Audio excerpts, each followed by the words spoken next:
Thank you for listening to the No Fruit Podcast. And today we have the co-founder of Nourish Doc, a holistic wellness platform dedicated to empowering women through every stage of their hormonal transition, from PMS to perimenopause and beyond.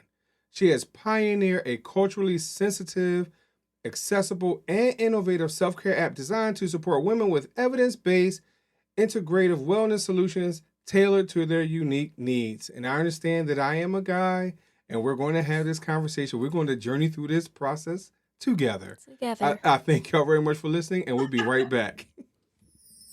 Let's talk about love and marriage the way that God intended. Life experience, here we share it. The No Fruit Podcast. Tune in from any platform. No Fruit Podcast. Will help your spirit transform. Thank you very much for tuning in, and we have none other than Amita Sharma. Thank you very much for coming on to the show. Thank you. Thank you so much. Super excited, especially when guys, interview me. I feel very honored. And now you have your wife as well. So I'm like, oh my God, the double, I'm going to try not to be shy. He won't be shy. He won't be shy. That's not part of who he is at all. So yeah, but we plan on having a little fun on this particular show. So of course, here's some things that we would like to talk about today, Amita. We want to kind of discuss a little bit about middle age issues for women. Some of that, there's some people that shall remain nameless that's on this call today. Might be going through some transitional things, middle life type things or whatever. But what are some of the things that women do experience as they get to that middle age space and as they matriculate on? So middle age is, definition of middle age is, let's say 35 plus, right?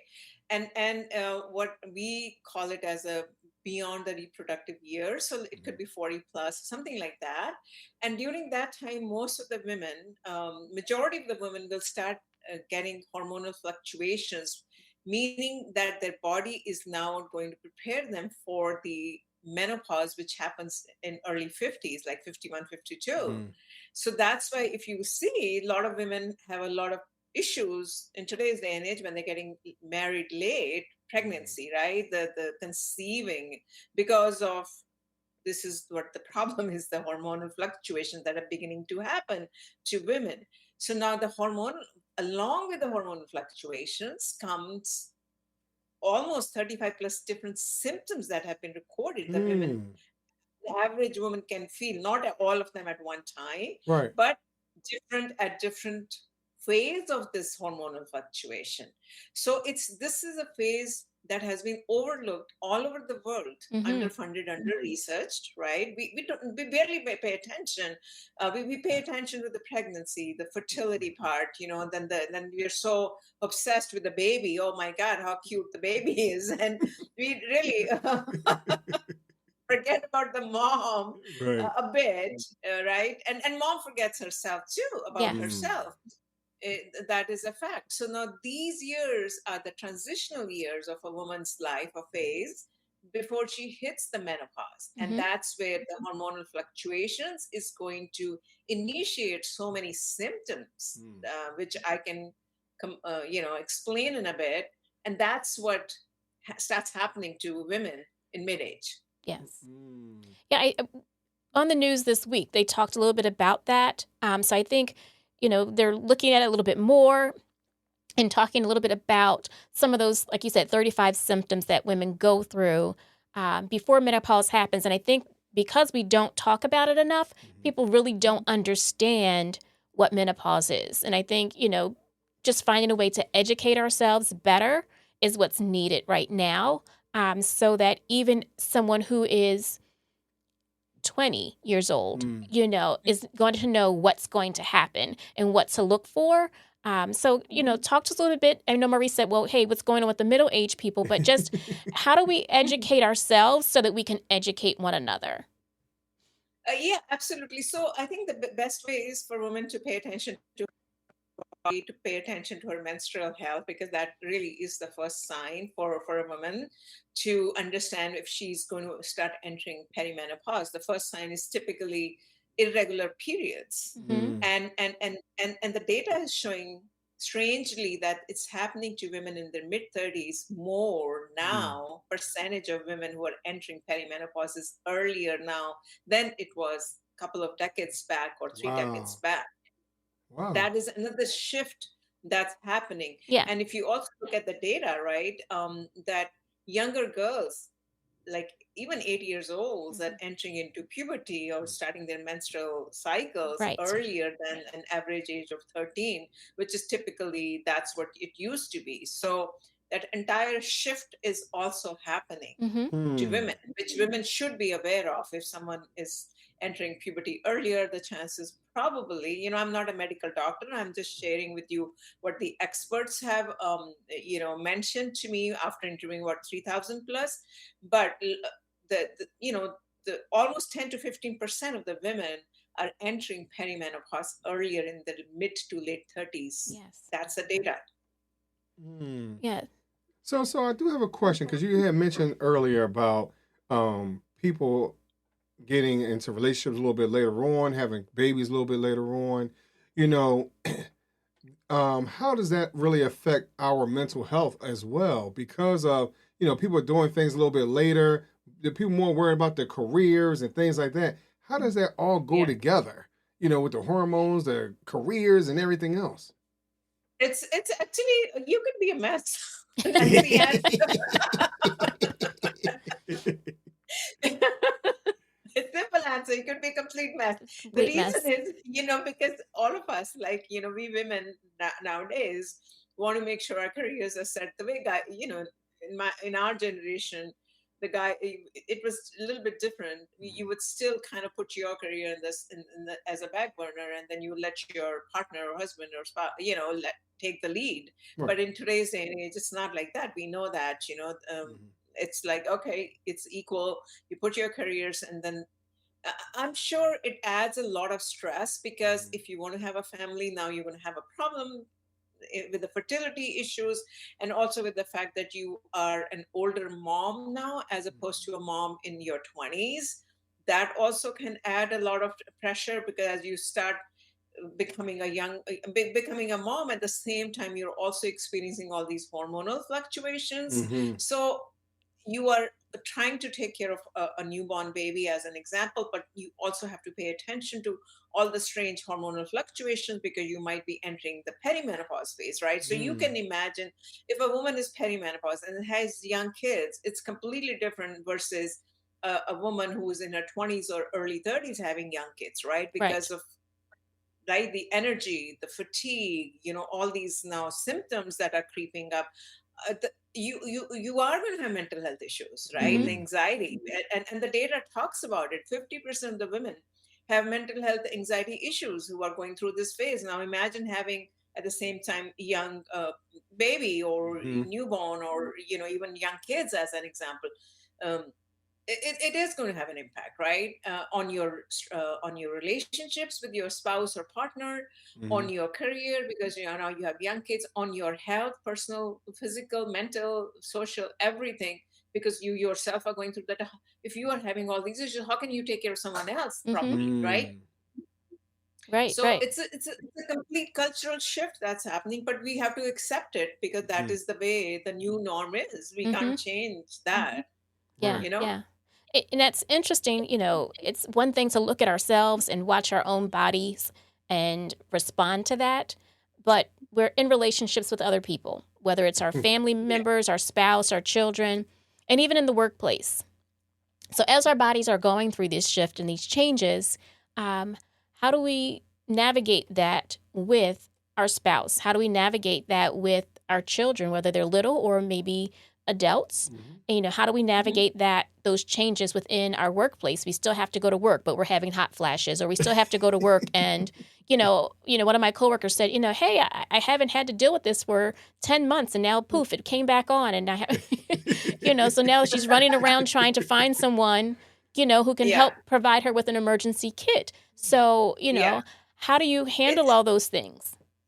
No, it's hard. It's not easy, but I think the first step for women is to understand what is it that they're going to go through, right? To Yeah. understand what exactly is this perimenopause, menopause, and what do what are they going to right? They need to have that knowledge, at least the basic knowledge. They don't need to become medical doctors, but they at Right. least need to understand the basics of, okay, this is what is might happen to me in the next 10 years, and what are the things that I can do to clean up my lifestyle, to clean up my diet, up my movement, to clean it up, clean up yourself, because your body is literally telling you reset, right? The Yes. same way when a girl's body menstrual health starts, she becomes a woman, she starts becoming a woman. And the same way now the menstrual health is stopping. It's not a one day button that's stopping, it's a transition. Again, the body is going to is putting a reset. So you need to learn about yourself, about your new body, and adjust everything accordingly. And that is what is important for women to understand and learn and empower themselves, because not many people talk about this, this whole phase. That is the issue. Yeah. Yeah. And I think it's important not just for us, or women who may go through this, but also, their spouse, and how, making sure that they understand what's going on as well. Just, just the same as that they would need to know if, there was an injury or something like that. How do we take care of that? It's just Yeah. another health issue. I would not want to go through any health issue, normal or irregular, and not include my spouse in that, and not have him informed in what's going on. And again, like you said, a lot of times we're just not talking about it. Most times you hear about menopause. You don't hear about perimenopause. You don't hear about postmenopause. You don't hear about those things. You may hear about PMS, but you don't hear much about perimenopause. So I think, as you're saying, we just need to get more information out there. Definitely. Yeah, and then to your point, it's very important for women to communicate with their partners or spouses, because it is going to impact them as well. Yeah. Because if the woman is not feeling, if she's going through anxiety issues, it's going to show up in your relationship. And one of the symptoms is also loss of libido for quite a few women, and that can also impact your relationships. And then the other data also talks about, in UK and US, 60% of the women who are going through divorce are in this phase of perimenopause, menopause, right? And I personally think, this is just my feedback, is the lack of communication, Yes. open communication. And because we feel like, oh my God, I can't talk to anyone about this. Who do I go talk to, right? Because it's just that we women have this whole closet, some of the topics, we just keep it whole very dear to ourselves, and we never talk to our friends and girlfriends or anyone. And that can, become problem with your relationships, is what I'm saying. And so women have to understand, first of all, they need to understand what exactly is perimenopause, and it can last up to 10 years. That is a very deep understanding. And what can happen during the perimenopause, with different phases of the perimenopause. And then menopause is just one day, by the way. It's literally, that's one day. And then you are technically in postmenopause for the rest of your life. Yeah. Right? Wow. You're postmenopausal.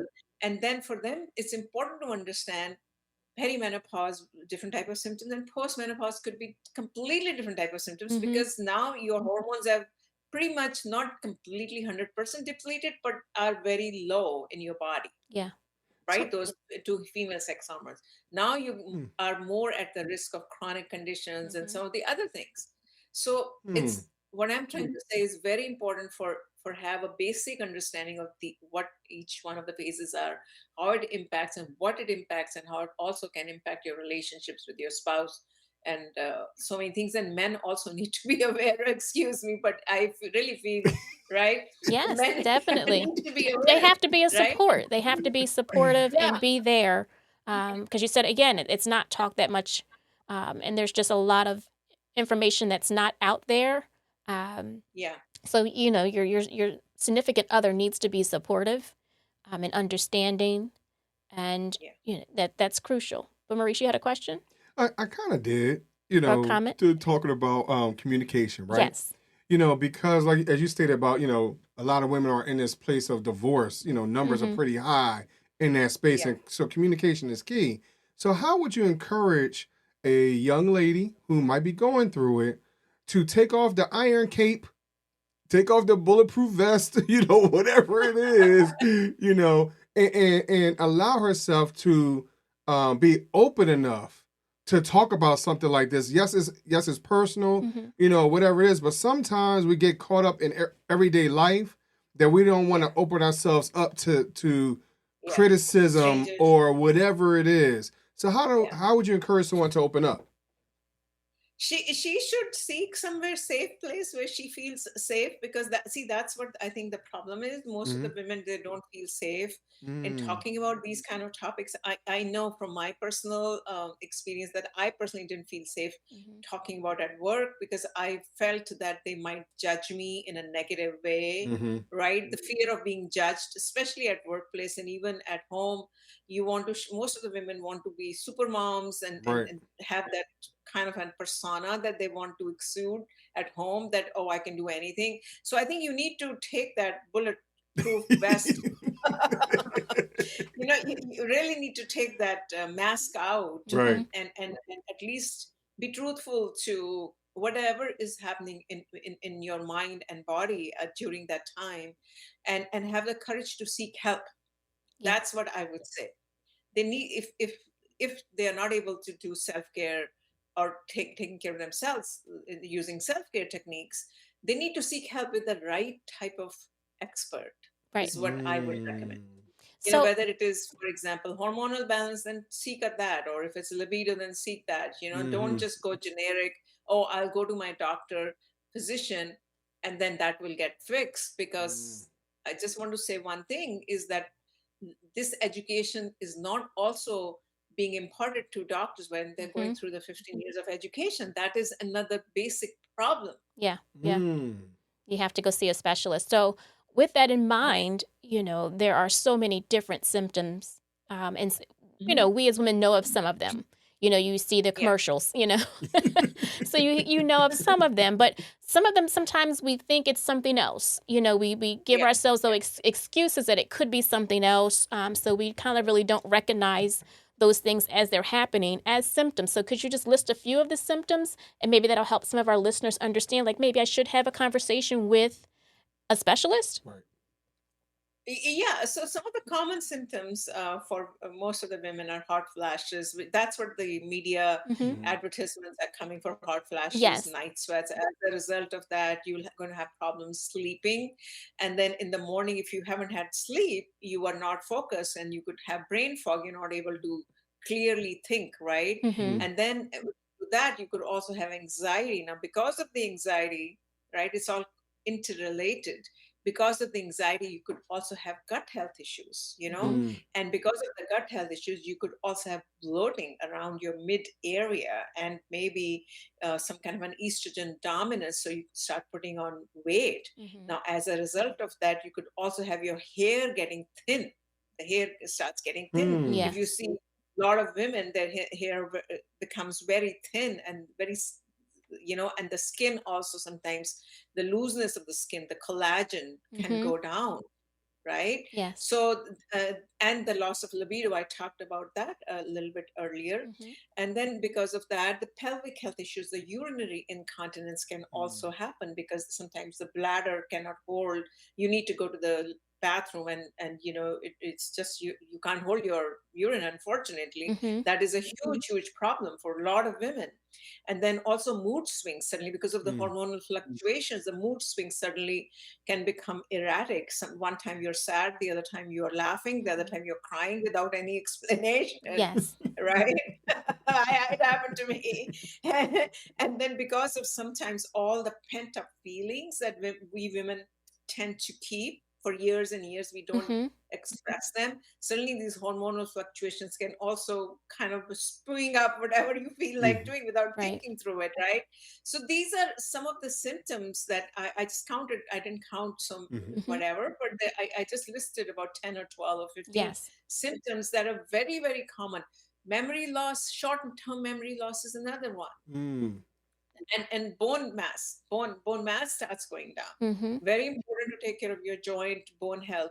Fatigue, chronic fatigue is another one. Unexplained. It used to happen to me. I would wake up in the morning and I would just could not get out of the bed. I would be always fatigued because sometimes your adrenals, could be some other issue that's happening because you're always fatigued. Right. Right. So these are quite a few of them, right? Mm-hmm. Now, postmenopause is a different story. You could have diabetes, you could have a heart health issue, you could have osteoporosis, you could have dementia, cancer. Cancer also, some of the cancers are known because of the estrogen dominance that Mm-hmm. can happen because of the during the first phase of a woman's hormonal fluctuation. So that is why it is serious. It's very, very important for women to understand this whole thing because it can result into chronic condition as they get older, past 55 years old or past 60 years old. Mm-hmm. I have a quick question, and it's yeah, Lady Shaw, I just have to excuse me, but Shaw, I just need to know that for the perimenopause thing, can men have that same thing? Because I probably about 99.5% of the things you talked about, I've experienced personally. So can we have a version of that as well? I'm not a medical doctor, big disclaimer. But from what I have heard is men have their own share of you can say men also have their own share of MANO, right? MENO, right? Yes. Where they're actually, their hormones are also going down. The testosterone is going down, right? And men also have experience of these chronic fatigue and not so much energy and all those kind of things. But nobody talks about that at all for men. Yeah, can we share in that just a little bit? I think there's some research there that says it is. I can't remember exactly what the word is. We'll certainly put that in our show notes once we figure out what that word is. But yes, men do go through some kind of pause as well. It is not menopause and it's not women pause or anything like that, but it is another type. And but it escapes my mind right now. Just in the last few minutes that we have you, I want to say Dr. Amita, but it's not. But I know, because right? you're so knowledgeable about all of this stuff. But my question for you is, you shared so much information. Can you talk a little bit about some of the myths? So I think that's another part that keeps us away from talking to the doctors and talking to one another because we have these myths. I know, like my grandma used to say, "Oh, I had a hysterectomy, so that's why I didn't go through menopause." So tell us about some of the myths or help dispel some of the myths that you hear commonly. Yeah, I mean, some of the myths about menopause is like, it's like you're going to get the symptoms at 51, 52, and that's not true, right? We just talked about the 10 years beyond. And then some of the other myth is like, hey, if you're menopausal, then you cannot have an the intimacy part goes away, right? That's another myth that a lot of women say, oh, your life is over now. You're just getting old, right? And that is also a myth. A lot of gynecologists, and actually I've interviewed personally a lot of sexologists and intimacy experts, and they said that's a complete myth, that women can have a good, intimacy life, well into the 70s and 80s as well. That's what the experts have taught. So that's a big myth too. And also the other myth is that HRT, is could be harmful. There were studies earlier that linked HRT to cancer, but there's a lot of work that has been done that if HRT is administered properly, can be useful for quite a few women. So that is also a big scare that happened to a lot of women, and that, that is something also women should look at, the holistic options, as well as if there are other options that they need to go through that. And so that's another thing. And the biggest myth is people think, oh, you're in society, like your life is over. That's far fetched. You have an ability, you have an opportunity to actually reset your life, because now, you can do whatever you want. It's like a second kind of a birth to what you want to do. So these are some of the things that the whole society perceives this menopause is like, oh, okay, now you are kind of over the edge or over the hill and your life is over. So these are some of the things I think women need to retrain their brain to see that, look, menopause is not end of the world. Mm-hmm. Menopause is just reinventing yourself and really taking care of yourself. So these are some of the things that I feel that most of the women have the myths about menopause is like, oh my God, menopause is like death, not technically death for, Mm-hmm. but it's like It's end the of yeah, my it's the fun end. life, Yeah, yeah, yeah, yeah. right? End of my fun life. I can't have fun anymore. I'm like, oh Mm-hmm. my God, I'm old. It's like, oh, come on. It's not, you're not old. It's Yeah. what you think. Mindset is very important. Wow. So, Amita, I appreciate you coming on to the show. Mm-hmm. Um, if we can make sure we have some type of groups for men as well. Yes. But but in all seriousness though, but no, I really do appreciate you coming on and sharing this information. Could you Yeah. please let everyone know if they have a question, they have a concern, and they like the information that you're providing, how they can get in contact with you and find more information out? Yeah, so go to our website, www.nourishdoc.com. Um, we are releasing a platform, holistic wellness platform, initially for women only, and it's going to be super affordable for women to self-learn self-care, like less than $10 a month. And then so that's something, so stay tuned, that's coming up in a couple of weeks or so. Mm-hmm. So that's what I would highly recommend, that we have worked almost 2 years to make this affordable and bring the right kind of education and resources to the women. So I highly encourage women to take advantage and educate themselves. But go to our website, www.nourishdoc.com. Nice. Great. So, good. Go ahead. Oh, no. So, as again, we're coming towards the close of our podcast, and we thank you so much for providing this information. It's very needed, not only for women, but again, for our those who, stand by our sides through all of this, and hold our hair back and help us change the sheets in the middle of the night, all those things. We're not going through that here, but I hear, others that have gone through it. Yes. So, don't know if I'm looking forward to that time, but right. because I'm always cold at night. So, Yeah. so I don't know if I'll warm up, and not have cold feet and always cold with blankets layered on me. So my last question for you, that I want you to think a little bit about before answering, is, again, you shared so much information, and I just, want you to share with our audience this one last thing. Amita, if you could sing a duet with anyone in the world, living or deceased, who would you sing that duet with? Oh my God. That is a loaded question, and I'm not a singer. But you know what? Actually, I really admire Beyonce. I mean, Oh, she is like a class in itself. yes. That I have a lot of respect for that lady. The way she presents herself in her 40s, she's a mid-aged woman, right? So I think if there's if I have to sing a duet, it would be with a mid-aged woman. For Okay, sure. nice. That's for Yes. sure. Great. Now, Because would I you have a sing lot of and dance, respect or for just these sing? women, right? Yeah. Would you sing and dance, or just sing?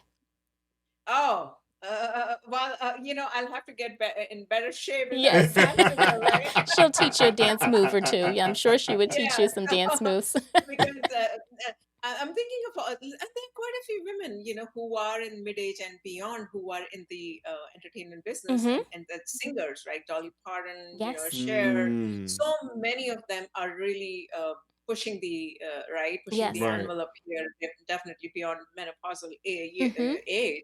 And those are the women I personally admire so much. And if I have to sing a duet, if I get a chance, which I'm not a singer, like I said, I'll sing with one of them. Yes. Because I feel they're just at it without complaining. That's the word, That's right? great. Yes. Ah, Yes. good Yes. point. That's Good good. point. Yeah. That's good. That's good. Yeah. Nice. But we thank you very much for coming on the show. We thank you Definitely. for answering the question, being a good sport with us. Thank you. Thank you so much. I think you guys are amazing, both of you, just doing such an amazing work to bring out these kind of topics, which a lot Mhm. of us are so kind of feel a little bit judgmental sometimes, Yes. Yes. to talk Mhm. about this. Mhm. And that's what you guys are doing. So thank you Yes. for doing that. Yes. Oh, no We problem. try to plant some seeds and be fruitful. Right. Yeah. Right. But everyone, we thank you very much for listening to the No Fruit Podcast. Now, of course, all of Amita's information will be in the show notes.